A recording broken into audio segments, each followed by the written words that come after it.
সুধী দর্শক আসসালামু আলাইকুম, আমন্ত্রণ জানাচ্ছি চ্যানেলের সংলাপ অনুষ্ঠানে।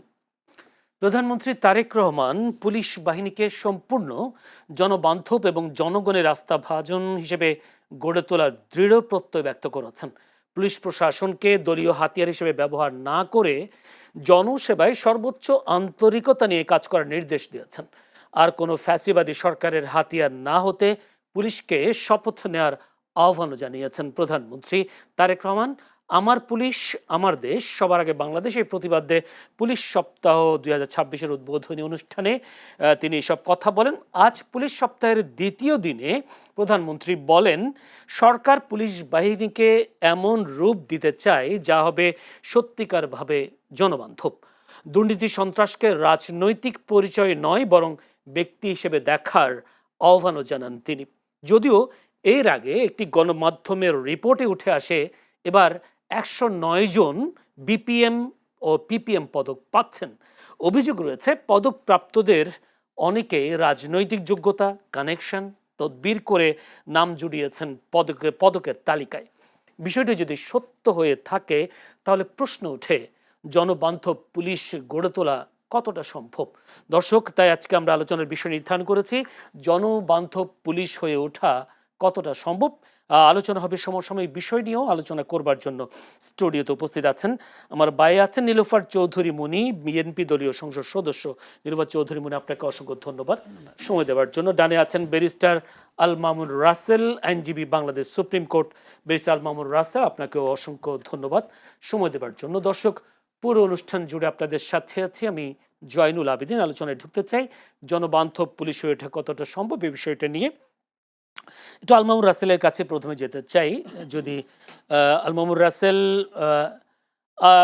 এই প্রশ্নটা এইভাবে, আমার পুলিশ আমার দেশ, সবার আগে বাংলাদেশ এবারের স্লোগান জাতীয় পুলিশ সপ্তাহ। এর আগে নিশ্চয়ই আপনার মনে আছে মুজিব বর্ষের অঙ্গীকার পুলিশ হবে জনতার, এই স্লোগানে আমরা দেখেছি সপ্তাহগুলো উদযাপন করতে।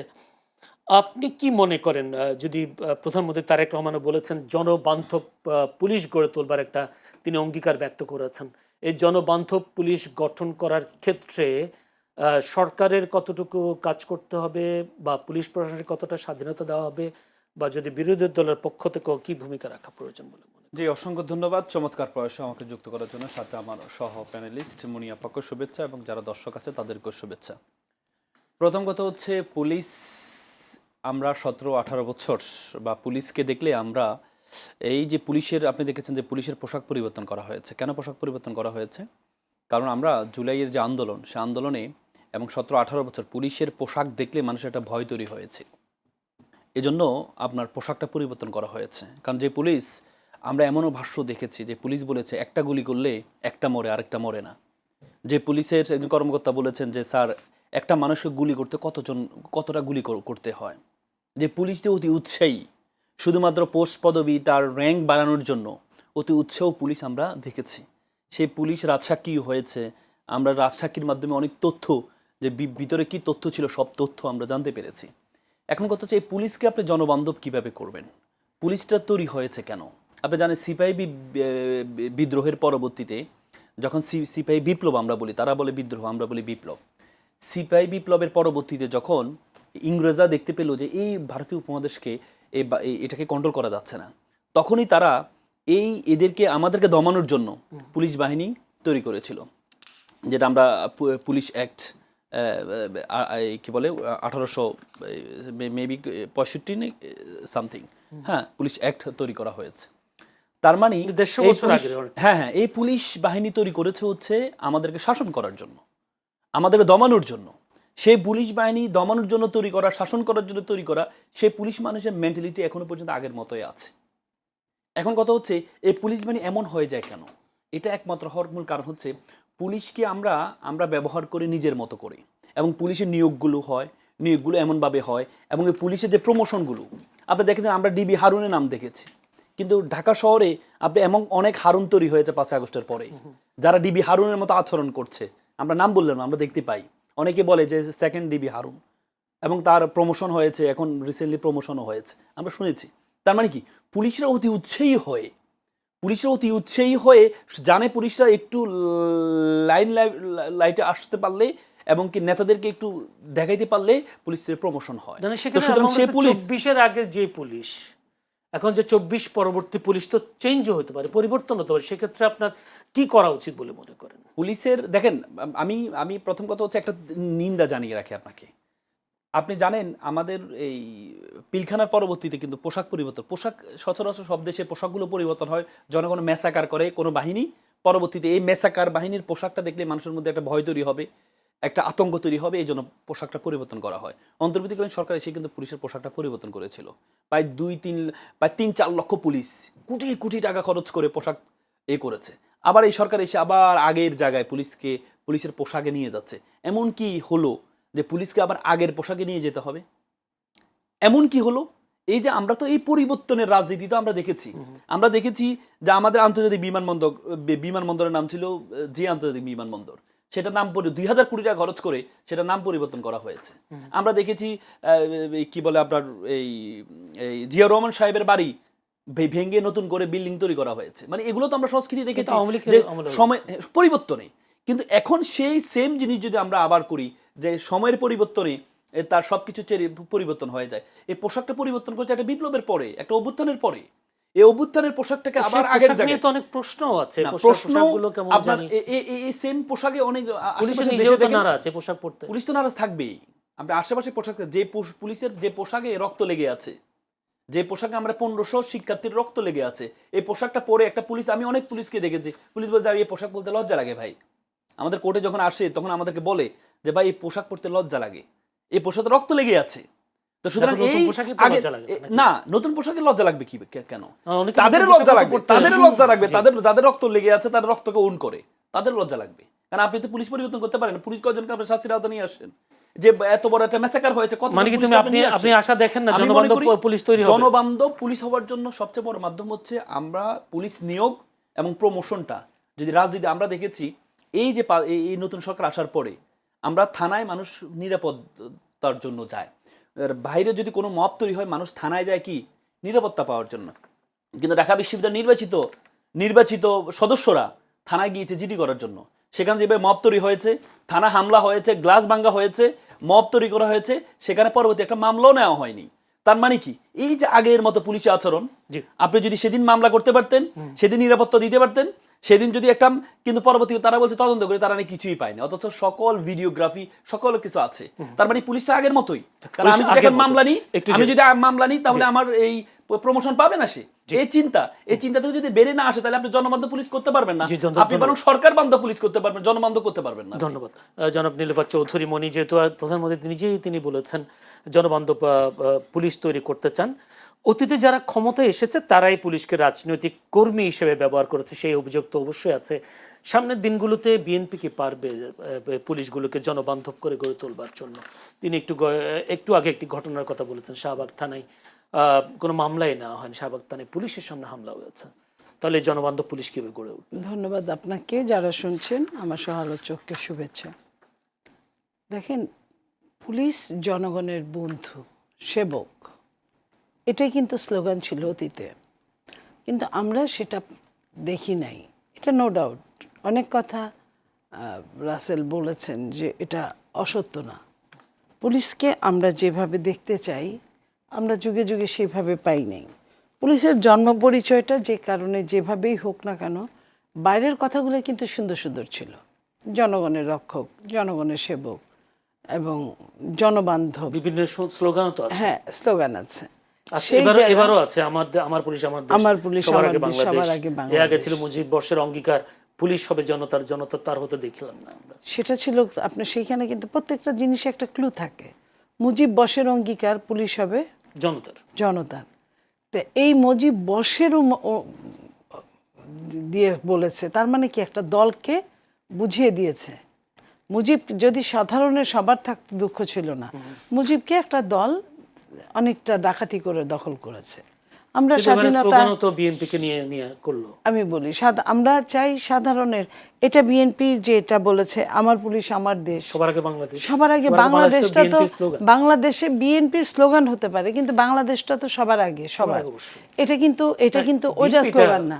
বিএনপি এটা নিয়েছে ইলেকশনের আগে, উনি আসার আগে পরে উনি এটা বলেছেন তো এই জায়গাটা সবার আগে বাংলাদেশ, এটা কিন্তু প্রত্যেকটা মানুষের হৃদয়ের কথা। তো সে যে দলই করুক না কেন। তো এখন আপনাদের যে কথাটা হলো যে পুলিশ আমাদের ওইভাবে রক্ষা করতে পারে নাই বা করে নাই। সামনের দিনগুলোতে কি হবে এটা জানেন? আমরা পুলিশকে ব্যবহার করেছি বিভিন্ন দল।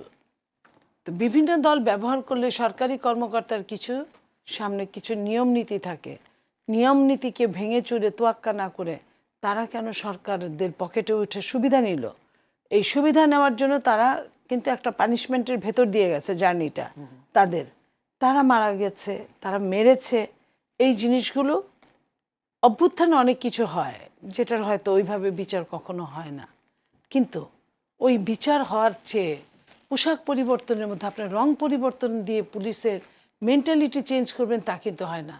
এই যে আমার ভাই বারবার একটা কথা বললেন, আমি খুব এটা টাচি, কারণ আপনি পোশাক পরিবর্তন করতে পারেন, এমন একটা কালার দিয়েছেন, নির্ণয় করেছেন যে কালারে পুলিশকে দেখা যায় না। 10টা মানুষ থাকবে, আপনি দেখবেন দূর থেকে, তা এটা তো আরও ডেঞ্জারাস। সে যদি আরও অন্যায় করতে চায় আপনি তাকে রক্ষা করতে পারবেন না। আপনি তার মেন্টালিটি চেঞ্জ না করে আপনি একটা ইন্ট্রিম সরকার, আপনি জনগণের সরকার আসবে, গণতন্ত্রের সরকার আসবে, তখন আপনি জাস্ট নোট লিখে যেতে পারেন। আপনি হাজার হাজার কোটি টাকার তসরুপ করে আপনি এটা করতে পারেন না। আপনি করলেন এবং আরও নিম্নগামী হলেন। আপনি ওই রংটা চেঞ্জ করতে গিয়ে যদি আরেকটু মানে আমি মঙ্গল চেয়ে কাজ করতে পারি, পুলিশকে দেখা যায় না এরকম কাজ তো করতে পারি না, যেটা জনগণ খুঁজে পায় না পুলিশকে, পুলিশ নিজেকে খুঁজে পায় না। যেটা রাসেল বললেন ওইটা পুলিশ তাকে দুঃখের কথা বলছে, কিন্তু আগের পুলিশের হিসেবে না। এখন যে ড্রেসটা পরেছে এই ড্রেসটা পুলিশ পরতে লজ্জাবোধ করে।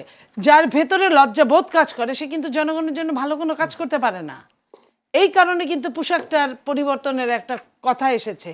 এই যে পোশাকটা এইভাবে পরিবর্তন করলো, এইভাবে একটা রং দিল, এটার জন্য তো তাদেরকে বিচারের আওতায় আনা উচিত। সেটা না করে, সেটার দিকে না গিয়ে সে বলল কেন আবারও চেঞ্জ করবে। আগের বার চেঞ্জ করলো এটা নিয়ে কিন্তু কোনো কথা হলো না।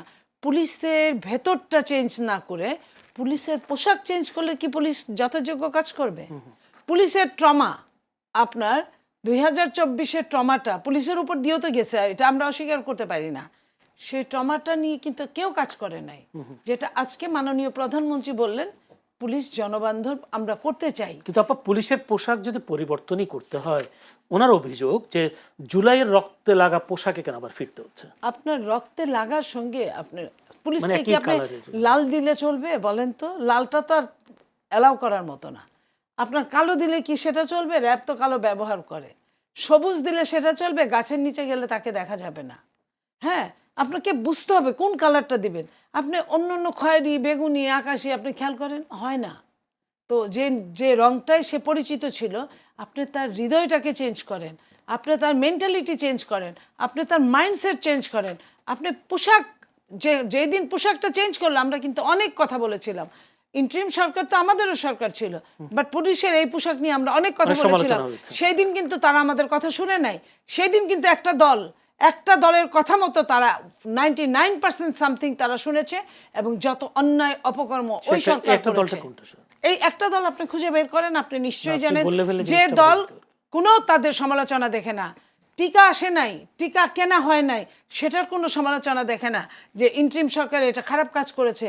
বলেছে টিকা উৎপাদন করবেন, তারা কোনো উৎপাদনের ঘটিবাটি পর্যন্ত পাওয়া যায় নাই, উৎপাদনের একটা রস্যও কোথাও পাওয়া যায় নাই, সেইখানে তাদের কোনো সমালোচনা নাই ওই সরকারকে। তার মানে কি? হামের টিকা নিয়ে যে সংকট ছিল, হামের টিকা দেওয়া হয়নি, এই বিষয়ে কিন্তু বিএনপিও তো মুখ খুলছে না। বিএনপি কাজ করেছে, দোষ দিচ্ছে না। বিএনপি করছে না, এগুলো তো আসলে বিএনপি তো কাজে বিশ্বাসী। আপনার কথা শুনেন, বিএনপির মুখ দিয়ে এমন কিছু বলে না। সমালোচনা করতে হবে বা তাদের বিচার করতে হবে। এটা হয়তো হবে, আগে হামটা তো তাড়াবে, তারপরে আগে হামটা। এখনই যদি আগে সবকিছু হয়, তারা তো তাদের অনেকের বিদেশ যাওয়ার নিষেধাজ্ঞা আছে, অনেক কিছু আছে।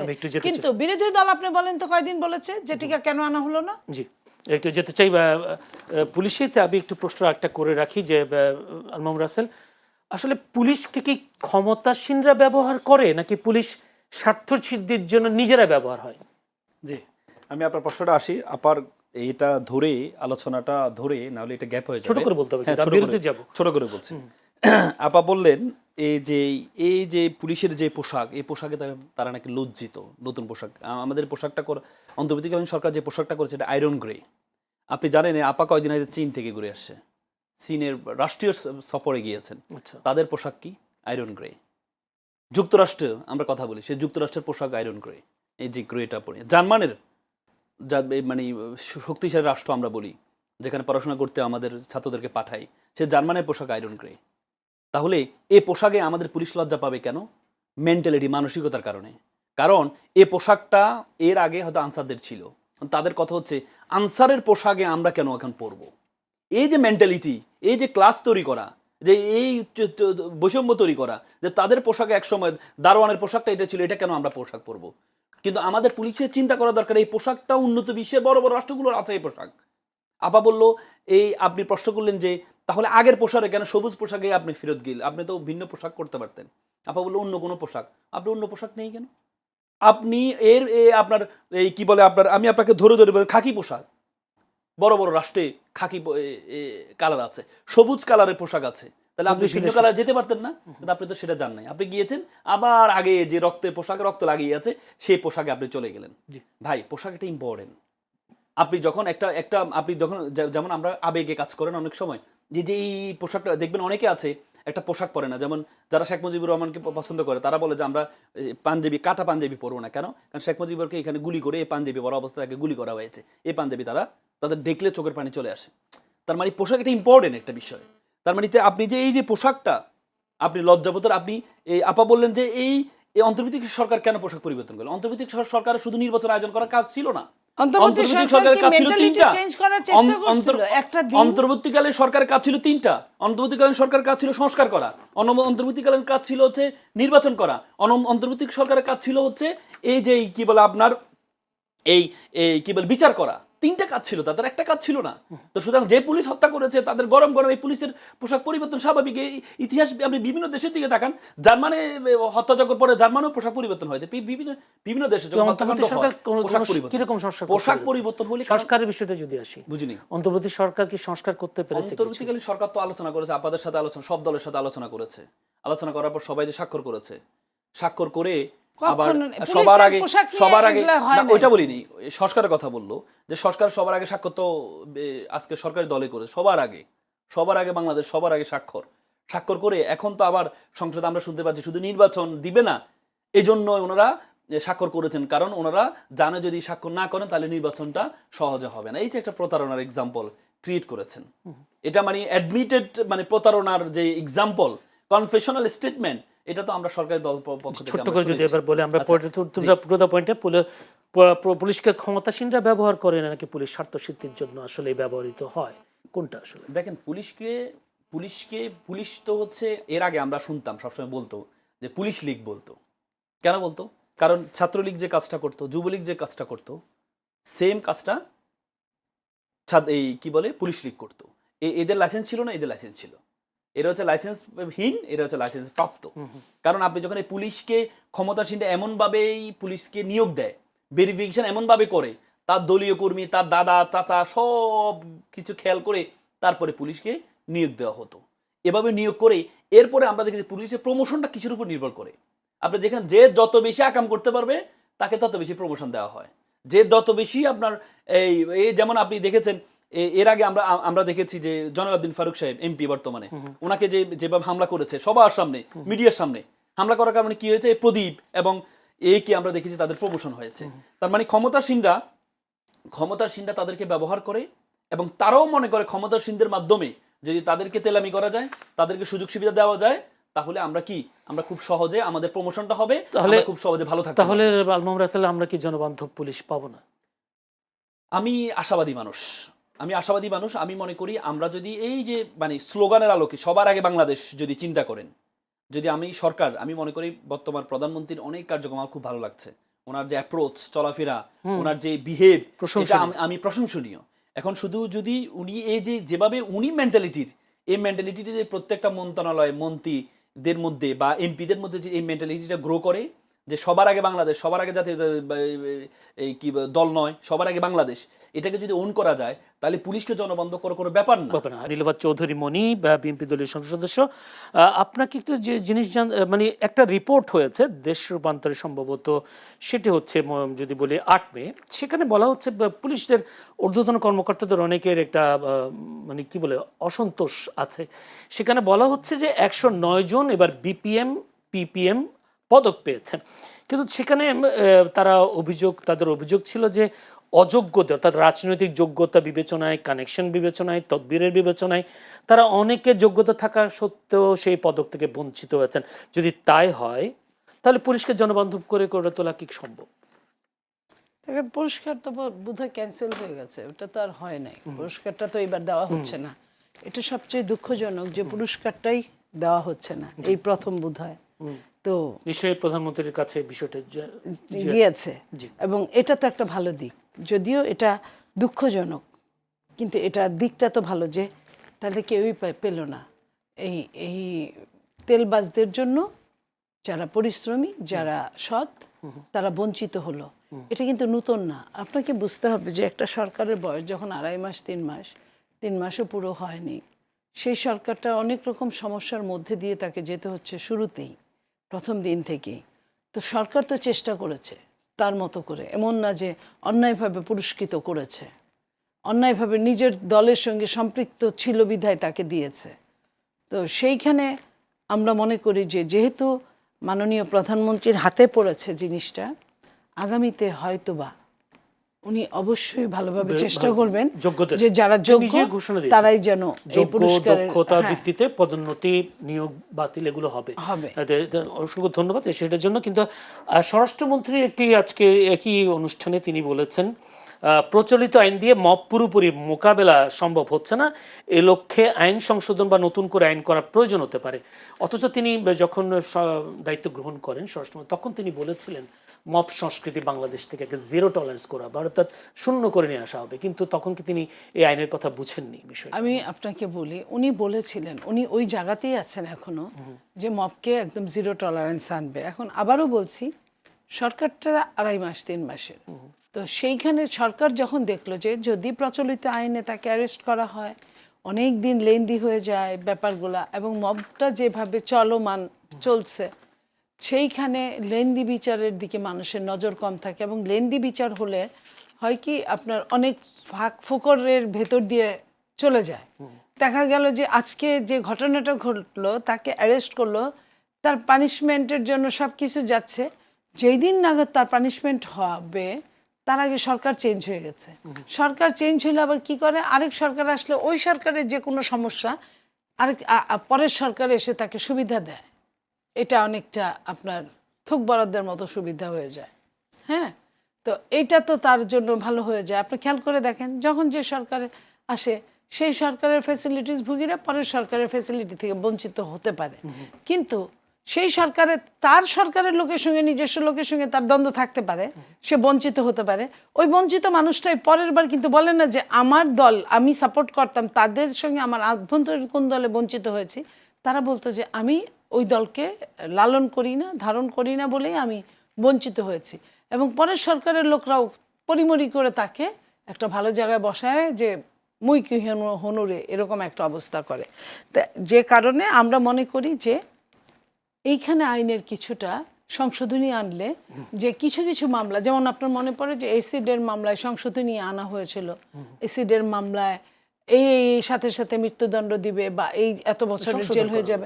সংশোধনী আনার পরে কি হয়েছে, আজকে কিন্তু অ্যাসিড মানে নিক্ষেপটা প্রায় অনেকটা সংশোধন আনা হয়েছিল, কিন্তু ধর্ষণেরটা কিন্তু যদি আইনের প্রয়োগ না হয়, আইনের প্রয়োগ যদি না হয় তাহলে কিন্তু এটা হয় না।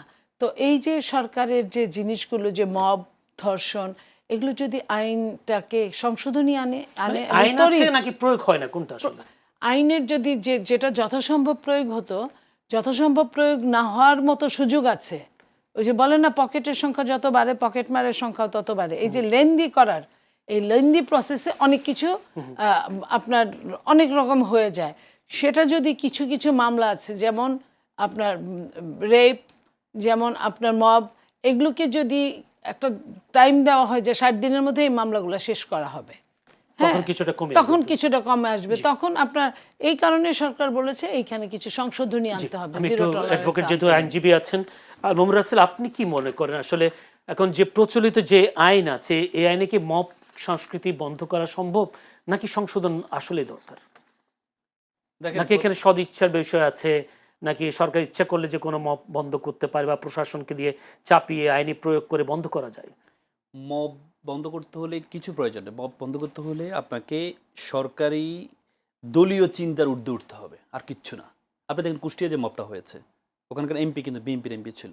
এমনকি ওখানে যে মামলা পীর হয়েছে, হত্যার কথা বলছেন? হ্যাঁ পীর হত্যা, সেখানে যে মামলা হয়েছে সে মামলায় দৃশ্যমান যারা ভিডিওতে ছিল তাদেরকে আসামি করা হয়নি। কিন্তু ওখানে বরং জামাতের যে ছিল না, কয়েকজনকে আসামি আমি করা আসি, হয়েছে। যে ছিল না তাকে হুকুমের ছিল। আসামি করা হয়েছে। তারা ছিল। যাকে 1 নম্বর আসামি হুকুমের আসামি করা হয়েছে সে ঘটনাস্থলে ছিলই না। এখন হুকুমের আসামি বললে তো আপনি নতুন নতুন করে আপনি রাজনীতিকরণ করতে পারবেন, কারণ হুকুমের আসামি কে কখন হুকুম দিয়েছে আপনার কাছে কোনো ডকুমেন্ট নেই। আপনি তো চার্জশিট করেন না, তদন্ত হয়নি এখনো পর্যন্ত। আপনার এফআইআরটা কখন হয়? ফার্স্ট ইনফরমেশন রিপোর্ট, হালকা তথ্যের উপরে। আপনি তো হুকুমের আসামি করলেন, আপনি তো তদন্ত করেন না। আপনি কিভাবে, আপনি কোনো আসামিকে ধরেছেন, সে আসামি 164 দিয়েছে, সে বলেছে অমুক আমাকে হুকুম দিয়েছে, করেছেন? করেন নাই তো আপনি। সরজমিনে কিন্তু আপনি বলতে তো একটা আপনি জিনিস আছে। ছিল না, মানে স্থানে ছিল না, তাকে আপনি আসামি করলেন হুকুমের আসামি। অথচ যারা ছিল বিএনপির তাদের কাউকে আসামি করেন নাই। তাহলে আপনি মব কিভাবে করবেন? আপনি যদি ডাকসুর এই ঘটনাটা যে পুলিশের থানায় হামলা হয়েছে, গ্লাস ভাঙচুর হয়েছে, আপনি যদি একটা এক্সাম্পল ক্রিয়েট করতে পারতেন দলীয় এর ঊর্ধ্বে উঠে, আপনি যে মামলাটা নিতে পারতেন।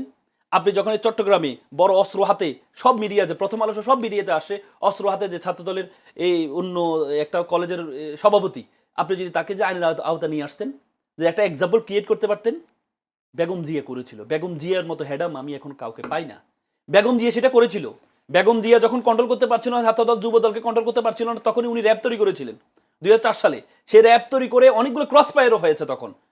এখন কথা সব হচ্ছে নিজের দলের, ঠিক আওয়ামী লীগ না? আর এটা বিএনপির খুব মধ্যে ভালো পার্থক্য ছিল। হচ্ছে তখনকার বেগম জিয়া যখন দেখে যে দলের পেয়েছে তাকে করেছে, কিন্তু আওয়ামী লীগ শুধু হচ্ছে তার বিপরীত পক্ষকে করেছে। পার্থক্য এখানে ক্রস ফায়ারের। কিন্তু এই যে দলীয় কর্মীদেরকে আপনি যদি এক্সাম্পল ক্রিয়েট করা যেত, আপনি ভালো কাজ করছেন, আমরা তো প্রশংসা করি। তারেক রহমান সাহেব যে কাজগুলো দেখাচ্ছেন আমাদেরকে, যে কাজগুলো এক্সাম্পল ক্রিয়েট হচ্ছে, বাংলাদেশের মানুষ চায় এমন একটা প্রধানমন্ত্রী। কিন্তু আপনি যদি সব জায়গায় দেখাইতে পারতেন, আপনি যদি প্রত্যেকটা যে এক্সাম্পল ক্রিয়েট করতে পারতেন, আপনি এই যে মব জায়গায় যত জায়গা হয়েছে, আপনার দলীয় কর্মী হয়েছে, সমস্যা কি? আপনার দলীয় কর্মী করেছে, সমস্যা কি? আপনি একটা এক্সাম্পল ক্রিয়েট তাকে আইন আওতায় নিয়ে আসতেন। এক সময় আমরা দেখেছি, একটা সময় যে শেখ হাসিনা লাস্টের সময় এসে ছাত্রলীগের অভিভাবক ছেড়ে দিয়েছিলেন, না তোদেরকে আমি আর পারবো না, তোদের অভিভাবক আমি না। আমার মনে একটা সময় আসবে ছাত্রদল যুবদলকে বাধ্য হবে, আমাদের প্রধানমন্ত্রী বলবে যে আমি তোদের অভিভাবক না, এমন একটা অবস্থা। ছাত্রলীগের মতো এরকম কিছু করছে নাকি? হচ্ছে তো, আপনি তো ক্যাম্পাসগুলোতে হচ্ছে, ক্যাম্পাসগুলোতে সেটা হচ্ছে। এখন কথা হচ্ছে, সবচেয়ে বড় কথা হচ্ছে, আপনি তো দেখেছেন একটা সাধারণ ঘটনা, একটা এডিটেড ছবি, যেটা পর ফরেনসিক পরীক্ষা করার মাধ্যমে বুঝতে পেরেছে এটা কে করেছে, কারা করেছে। এই যে একটা ছেলেকে একটা ট্রমার মধ্যে রেখেছেন, একটা ছেলেকে যদি ওই ছেলেটার কাছে, মাহমুদ ছেলেটাকে যদি ওই দিন পেতো, মেরে ফেলতো। এখন কথা হচ্ছে, আপনি মেরে ফেলার পর আপনি কি করতে পারতেন? সর্বতে বিচার করতে পারতেন।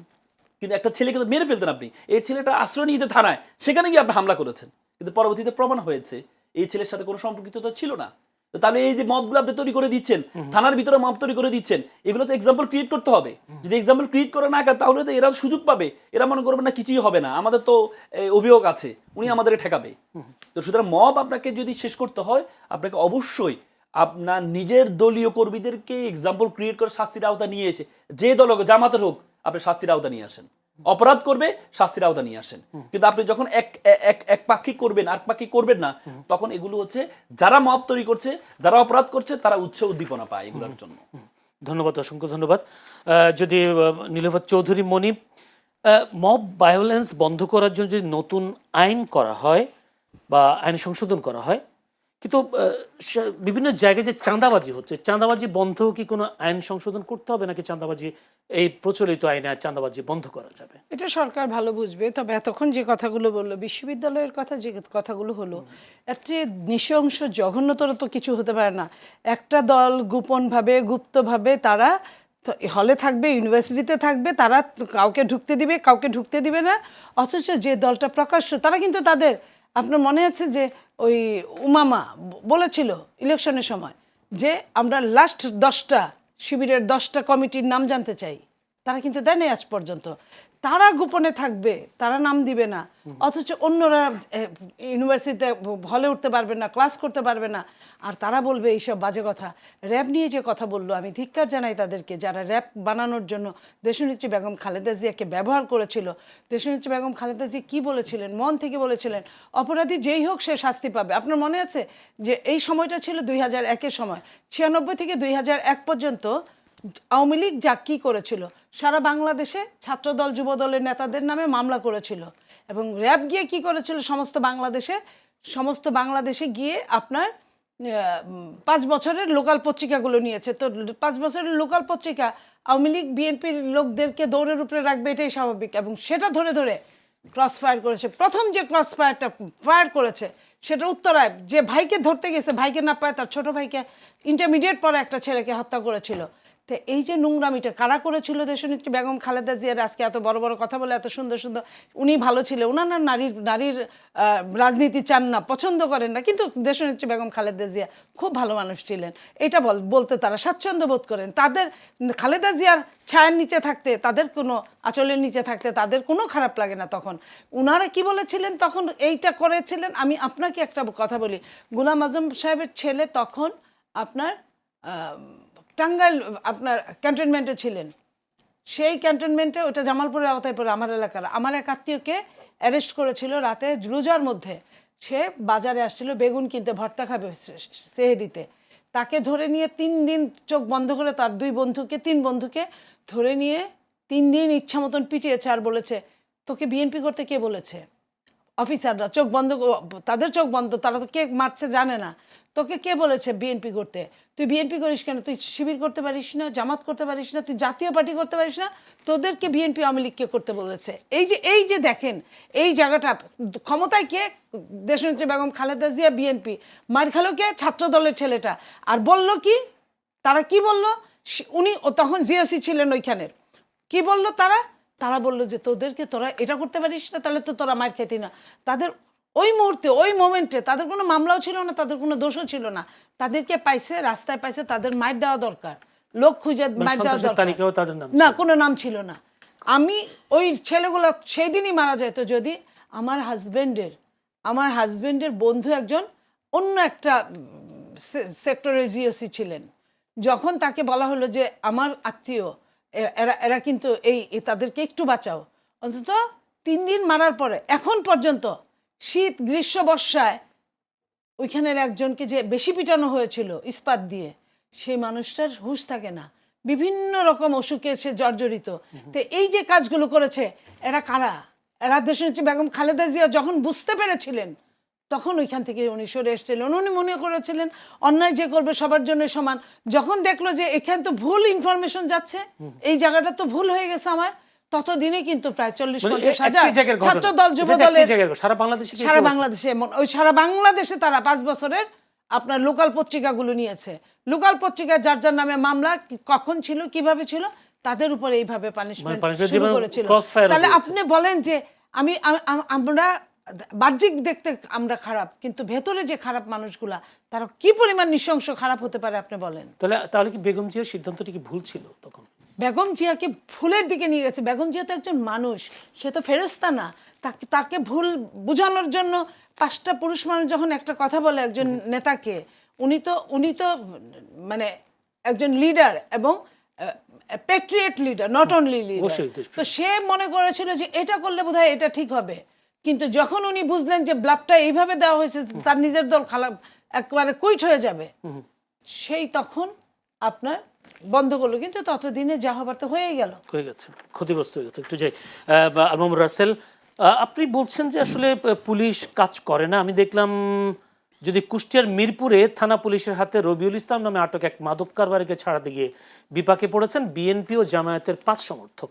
অর্থাৎ তারা ছাড়াতে গিয়েছিল মাদক কারবারিকে, সেখানে 5 জনকেও পুলিশ আটকে রেখেছে। তো পুলিশ তো মোটামুটি জনবান্ধব কাজই করে যাচ্ছে। না, অবশ্যই ওগুলো বললেন না, exception can not be example. যদি এটা হয় সাধুবাদ জানাই, পত্রিকা আসছে, আপনারা সাধুবাদ জানাচ্ছেন, আমি সাধুবাদ জানাই। আমরা তো বলেছি দলীয় ঊর্ধ্বে উঠে যে করবে অপরাধ তাকে আইনের আওতা নিয়ে আসতে হবে, কিন্তু দলীয় ঊর্ধ্বে উঠে যে আমার দলে হলে ভালো, তোমার দলের হলে খারাপ, এটা না। এটা আমরা অ্যাপ্রিসিয়েট করি। তারপরে দেখেন আপার কয়েকটা বিষয় আসি। আমি খুব কষ্ট পাই, উনি বললেন যে ভুলের দিকে নিয়ে গেছে বেগম জিয়াকে। আচ্ছা, আমি এটাই বুঝি না, বেগম জিয়া প্রধানমন্ত্রী ছিলেন, ওনাকে নাকি জামাত ভুলের দিকে নিয়ে যায়।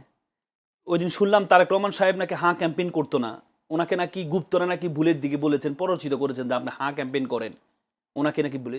তাহলে বেগম জিয়ারও ভুলের দিকে নিয়ে যায়, তারেক রহমান সাহেবকে নিয়ে যায়, তাহলে এই যে তাহলে তো এটা তো ওনাদের অযোগ্যতার প্রমাণ হয়, ওনারা আবেগী। এই জন্য তো পরিবারতন্ত্র থেকে বের হইতে হবে। বিএনপির এমন যোগ্য লোক রাখা দরকার, পরিবারতন্ত্রের বাইরে থেকে প্রধানমন্ত্রী বানানো দরকার, যাকে ভুলের দিকে নেওয়া যাবে না, যাকে মানে প্ররোচনা করে হাঁ ক্যাম্পেইন করাইতে পারবে না, যাকে প্ররোচনা করে ভুলের দিকে নেওয়া যাবে না, এমন লোকদেরকে প্রধানমন্ত্রী বানানোর দরকার। এই জন্য আমরা চাই যে এই কি বলে প্রধানমন্ত্রীর ছেলে প্রধানমন্ত্রী হোক, এটা কখনো আমরা চাই না। আমরা চাই যে যোগ্য, বিএনপির মধ্যে অনেক যোগ্য ব্যক্তি আছে, অনেক যোগ্য, মনিয়াপাদের মতো ব্যক্তিরাও নেতৃত্বে আসুক, কিন্তু এই পরিবারতন্ত্রে, এই জন্যই তো জুলাই সনদটা দরকার ছিল, পরিবারতন্ত্রে বের হয়ে আসার জন্য। কারণ সবার ছেলে যে আমার মতো হবে কোনো গ্যারান্টি নেই। তো সুতরাং আমি মনে করি আমার ছেলে মানে আমার সব কিছু সে বহন করবে, আমার চেম্বার সে চালাবে, আমার চেম্বার চালাতে গিয়েছে আমার চেম্বারকে তো গর্তের মধ্যে ফেলে দিতে পারে, আমার মতো সে নাও হতে পারে। তো সুতরাং এখান থেকে পরিবর্তন থেকে বেরিয়ে আসতে, তারপরে দেখেন এই শব্দগুলো থেকে আমাদেরকে বেরিয়ে আসতে হবে। এই যে আমরা সবসময় বলি, আপা যে বললো এই যে বেগম জিয়াকে আমরা অনুসরণ করেছি, জামাত অনুসরণ করেছে, তার মানে জামা তার ছায়ার তলে ছিল, বা এই যে পুরুষের অনুসরণ করে লুঙ্গির তলে থাকে, এই শব্দ থেকে বেরিয়ে আসতে হবে। এগুলো আপনি কাউকে অনুসরণ করা, কাউকে পছন্দ করা, তার মানে তার লুঙ্গির নিচে থাকতে হবে না। আপনি তারেক রহমান সাহেবের সাথে যারা বিএনপিকে অনুসরণ, বিএনপি দলীয় যারা অনুসরণ করে, তারা কি তারেক রহমান সাহেবের লুঙ্গির নিচে থাকে? নো, অনুসরণ করতে হলে লুঙ্গির নিচে থাকতে হয় না, ছায়ার নিচে থাকতে হয় না। এই শব্দগুলো থেকে সম্মান, ডিউ রেসপেক্ট, আমরা ছায়া মানে এটা আলো এবং ছায়া, এটা ভালো কথা। না, আপনাদের শব্দগুলো এভাবে আসে তো, এভাবে আমরা সব জায়গায় বলবো লুঙ্গি নিচে থাকে, লুঙ্গি নিচে থাকে। বেগম জিয়াকে পছন্দ, ধরেন আপনি মেন্টালিটি কতটা খারাপ, আপনি দেখেন, ধরেন আপনি মাকে ডাকলেন, আপনি একটা ভদ্র মহিলাকে বললেন উনি ভালো মানুষ, মানে আপনি যদি আমাকে বলেন উনি তাকে মা ডাকতে হবে কেন? ভালোকে ভালো বলতে হবে, আপনাকে ভালোকে ভালো বলতে হবে। ভালোকে ভালো মানা মানে তাকে আমাকে মা ডাকতে হবে, দরকার নেই তো, আমাকে মা ডাকতে হবে না, আমি তাকে ভালোকে ভালো বলতে পারবো। তো সুতরাং ভালো, বেগম জিয়া ভালো ছিল, আমরা ভালো বলবো। তারেক রহমান সাহেব ভালো কাজ করছে, আমরা বলবো। আবার খারাপ কাজ করলে আমরা সংশোধনের জন্য বলবো। যদি না হয়, যদি সেটা না করি, তাহলে তো আলটিমেটলি আমরা তার শুভাকাঙ্ক্ষী হতে পারবো না। আপনাদের বিরুদ্ধে অভিযোগটা হচ্ছে যে মাত্র 2.5 মাসের সরকার, তাকে সুযোগ না দিয়ে কেবল আপনারা সমালোচনাই করে যাচ্ছেন, তাদের অভিযোগটা এটাই বিষয়। আপনি জানেন পৃথিবীতে অনেক দেশ আছে যারা শুধু সরকারের কাজকে ক্রিটিসিজম করার জন্য আলাদা প্যানেল তৈরি করে। আপনি আমাদের পার্শ্ববর্তী রাষ্ট্রে দেখেন, মোদী সরকার তার নিজস্ব প্যানেল তৈরি, গবেষণা প্যানেল তৈরি করেছে, যাদের কাজ হচ্ছে শুধু সরকারের কাজের ক্রিটিসিজম করা। কারণ ক্রিটিসিজম করলে আপনি বুঝতে পারবেন আপনার কোথায় রং হচ্ছে, কোথায় আপনার সঠিক পথে আছেন। আপনি পৃথিবীর অনেক দেশে, আপনি উন্নত বিশ্বে তাকান, আপনি যদি ক্রিটিসিজম না করেন, তাহলে তো আপনি এখান থেকে ফেরত আসবেন না। আপনি একটা বিরোধী দলের কাজে হচ্ছে বিরোধী দলের যতটুকু সামর্থ্য আছে, যেমন এখন বিরোধী দল 60-70টা এমপি, তারা তো সংসদে 2/3 মেজরিটি নেই, বা তাদের অবস্থান নেই, তারা হ্যাঁ বললো কি না বললো কি, কিন্তু তাদের কাজ কি হবে? তাদের কাজ হচ্ছে বাইরে গিয়ে এটা নিয়ে আলোচনা করা। এই যে শেডু ক্যাবিনেটের কথা বলে, শেডু এর কথা কেন বলে? কারণ তার কাজ হচ্ছে যে কোন পথে আমরা ভুল করছি। আপনি দেখেন এই যে আমরা এবারে যে তেল নিচ্ছে, বা 80 এই তেল আমরা আমদানি করছি, এমন একটা প্রতিষ্ঠান থেকে আমদানি করছে যে প্রতিষ্ঠানের জন্ম হয়েছে 2025 সালে, এমন একটা অনভিজ্ঞ একটা প্রতিষ্ঠান থেকে করছি। তাহলে এটা উপায় ছিল না। আপনার সংকট, আপনি যখন হামের কথা আসেন তখন বলে যে হচ্ছে আমরা তো যাচাই বাছাই না করে তো ঠিক আনতে পারবো না। তখন বলেছেন আপনি যাচাই বাছাই করার সময় চাচ্ছেন, তাহলে এটা সংকটের সময়, তাহলে তো আপনি নিয়ে আসুন দ্রুত। আপনি কেন যাচাই বাছাই করতে হবে? আপনি যখন হামের কথা বলেন তখন যাচাই বাছাইয়ের কথা বলেন, আর তেল যখন আনতে যান তখন যাচাই বাছাই না করে আপনি একটা প্রতিষ্ঠান, একটা কোম্পানি, এর আগে তো আমরা এইভাবে 5 সিটিজ দেখেছি। আপনি দেখেছেন পরমাণু এই রূপপুর যে বিদ্যুৎ কেন্দ্র, সেই বিদ্যুৎ কেন্দ্র তৈরি করার কারণ কি ছিল?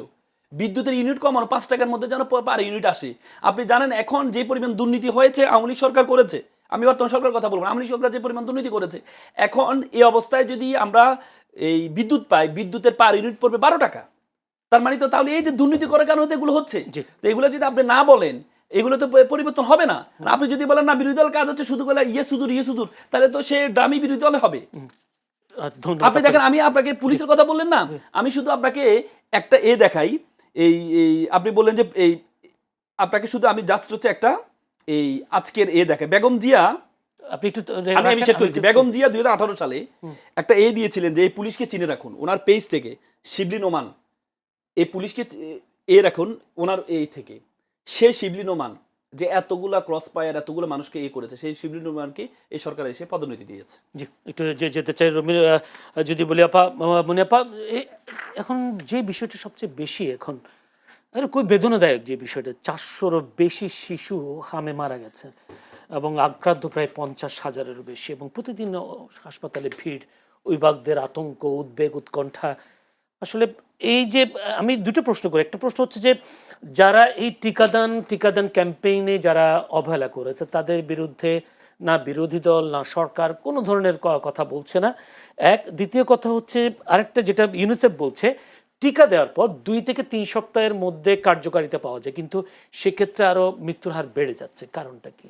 দেখেন, মৃত্যুর হার বাড়ার জন্য একটা কথা বলি প্রথমেই, সেটা হলো ভেতরে যদি অসুখটা ঢুকে যায় টিকা তখন আর কাজ করে না, 1 নাম্বার। 2 থেকে 3 সপ্তাহ, এটা কিন্তু লম্বা একটা সময়, 21 দিন সময়। আর দ্বিতীয়ত হচ্ছে টিকা যদি ইফেক্টেড হয়ে যায় তখন তো হয়েই গেল। এই যে 4 শতাধিক মানুষ বাচ্চা মারা গেল এবং 50,000-এর মতো যে ইফেক্টেড, এখানে কিচ্ছু করার নাই।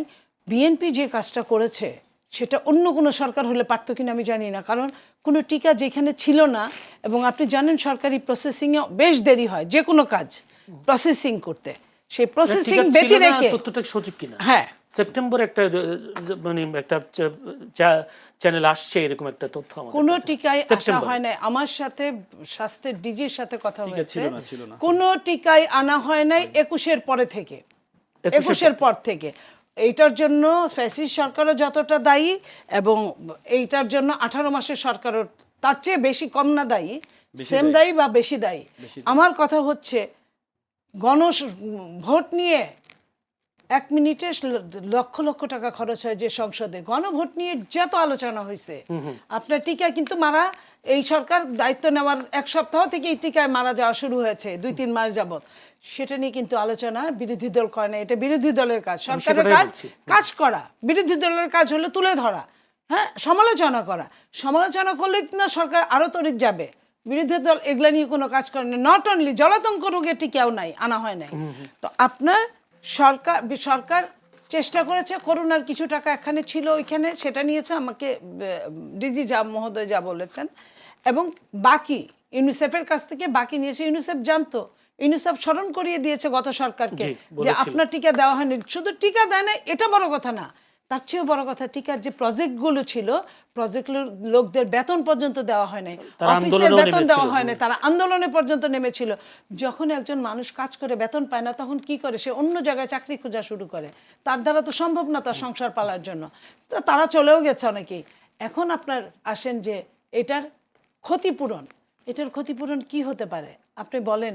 আপনি লাগাইছেন তেঁতুল গাছ, আপেল গাছ মনে করে, আপনার আজকে দিনে যখন গাছে ফল হওয়ার কথা তখন থোকায় থোকায় তেঁতুল হচ্ছে, তাই না? এই বাচ্চাগুলোর মৃত্যু তো তাই প্রমাণ করে। আপনি তো আপেল খুঁজলে এখন হবে না, এখন আগে বন্ধ করতে হবে যে আমার এই উৎপাদনটা বন্ধ করি, তারপরে সমস্যার সমাধান করি। সরকার সমাধান করছে, বাট বিরোধী দল কি করছে? যার যেটা বলার কথা ছিল, কারণ বিরোধী দলের নিজের সরকার ছিল, বিরোধী দল তাদের নামে কিচ্ছু বলতে পারবে না, কিচ্ছু বলতে পারবে না। সেক্ষেত্রে আমি যদি একজনের ফাঁসি চেয়েছে, একজনের বলছে বিচার চাই, ওই সরকারের কে এই স্বাস্থ্য উপদেষ্টা কে ছিল, তাকে জবাবদিহিতা আওতায় আনা হোক। সে তো এখনো আছে দেশে, কিন্তু বিএনপির পক্ষ থেকে চাওয়া হচ্ছে। বিএনপি তো কাজ করছে, বিএনপি তো চায় যে বিএনপি অবশ্যই করবে।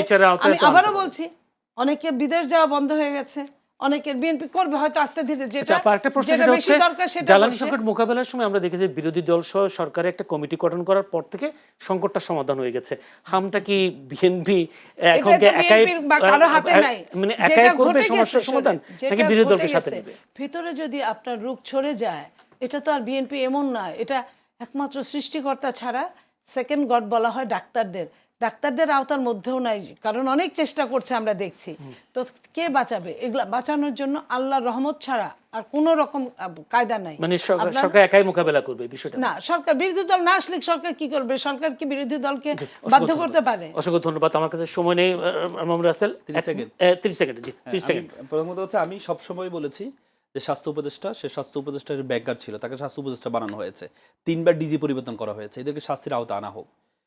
বারবার আপা বলছে যে আমি শুধু এখন না, অনেক আগে অনেক টক শোতে বলেছি যে শাস্তির আওতা আনা হোক, কিন্তু পুরো উপদেষ্টা প্যানেলকে যদি আপনি শাস্তির আপনি আওতা বলছেন কি, বিরোধী দলের পক্ষ থেকে বলা আমি হচ্ছে বলেছি এটা পুরো বলছেন। উপদেষ্টা প্যানেলকে যদি আপনি শাস্তির আওতা নিয়ে আসেন, তাহলে তো আমাদের পররাষ্ট্রমন্ত্রী, আমাদের আইনমন্ত্রী অনেকেই এটার মধ্যে ঢুকে যাবেন, কারণ ওনারা তো ওই উপদেষ্টা প্যানেলের সদস্য ছিলেন পুরো শাস্তির আওতায়। ওনারা বলে ওনারা করছে, ওনারা কি করছে, ওনারা তো শাস্তির আওতায়, ওনারা ক্ষমতা আছে, খুব সহজে এদেরকে শাস্তির আওতা নিয়ে আসতে পারে, কিন্তু নিয়ে আসতে পারছে না কেন? কারণ নিয়ে আসতে পারলে তো উপরে থুতু বলে নিজের গায়ে পড়বে, তো দেখবে যে নিজের মন্ত্রী পরিষদে ঝামেলা পড়ে যাবে, এটা তো এভাবে হবে না। আচ্ছা, ধন্যবাদ, অসংখ্য ধন্যবাদ। দর্শক, আমরা এতক্ষণ আলোচনায় ছিলাম। আলোচনায় যারা অংশ নিয়েছিলেন, নীলুফার চৌধুরী মনি বিএনপি দলীয় সংসদ সদস্য ছিলেন, ব্যারিস্টার আল মামুন রাসেল, আইনজীবী, বাংলাদেশ সুপ্রিম কোর্ট, দুজনকে অসংখ্য ধন্যবাদ আজকে অনুষ্ঠানটাকে প্রাণবন্ত করে তোলবার জন্য এবং দর্শক প্রিয় করে তোলবার জন্য। দর্শক, আপনারা ধৈর্য ধরে আমাদের এই অনুষ্ঠান দেখবার জন্য আপনাদের প্রাণডালা অভিনন্দন, শুভেচ্ছা জানাচ্ছি। সেই সাথে আগামীকাল একই সময়ে চ্যানেলের সংলাপ অনুষ্ঠান দেখার আমন্ত্রণ জানিয়ে আজকের মতো বিদায় নিচ্ছি। ভালো থাকবেন সবাই। শেষ যে কথা সেটাই আবার বলতে চাই, সরকার হামে মোকাবেলা করবার জন্য টিকা দিয়ে যাচ্ছেন, প্রায় কোটি কোটি টিকা দিচ্ছেন সারা বাংলাদেশ জুড়ে, কিন্তু এখানে আসলে সরকারের কী বা করার আছে? সেই ক্ষেত্রে সরকার সবার কাছে আবেদন করছে যে অভিভাবকরা যেন একটু সচেতন হয় এবং হামে যদি কোনো সিমটম দেখা দেয়, চিকিৎসকের পরামর্শ নেই, আগে ভাগে যদি সেই সিমটমের চিকিৎসা নেওয়া হয়, তাহলে কিছুটা হলেও অনেকটা হাম থেকে মোকাবেলা করা যাবে, সেই প্রত্যাশা সবার কাছে থাকবে। এবং আজকের অনুষ্ঠানের পক্ষ থেকে আমি সবাইকে আতঙ্কিত না হয়ে চিকিৎসকের পরামর্শ নেওয়ার আহ্বান জানিয়ে আজকের মধ্যে শেষ করতে চাই চ্যানেলের সংলাপ অনুষ্ঠান। ভালো থাকবেন সবাই।